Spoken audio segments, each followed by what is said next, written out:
तर हा आहे आमचा राजबिंडा नवरदेव, आमचा म्हणजे नवरीचा नवरदेव.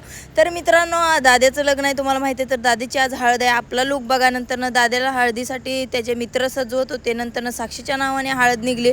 तर साक्षीने पहिली हळद लावून घेतली. म्हणजे विषय कसा टॉपचाच बाबा, शेवटी करवले नाही, विषयच नाही करायचा. मग हळदीचा पंचटपणा इथून चालू झालेला आहे. काळ्या माणसाला वाटतं की जास्त हळद लावल्यामुळे तुम्ही गोरं दिसू, म्हणून हे बघा इकडं सूर्याने नखरे चालू केलेले आहेत. तोंडाला अशी हळद गोळसली, बापरे माझी थंबडीच उडली, काय सांगायचं, विषयच नाही. मग इकडं नवरा नवरीचं हळदीचं फोटोशूट चालू होतं. तिथं आमचं कुलदैवत खंडोबा, येडेश्वरी, तुळजापूर, भैरवनाथ, तर ह्यांचा आशीर्वाद घेऊन लग्न कार्य व्यवस्थित पार पडू दे म्हणून मारूड मळतात.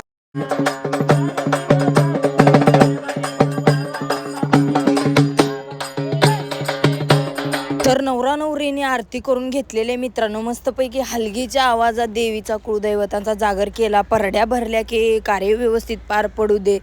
सगळं जे आमचे रीतिरिवाज असतं त्यांनी केलेलं आहे मित्रांनो. नवरा नवरीने परड्यांच्या पाया पडले, सगळे जेवायला बसले. बघा सगळ्यांचं जेवण चालू आहे. इकडं नवरीकडचे चाललेले त्यांच्या घरी, तर नवरी थोडी इमोशनल झाली. चला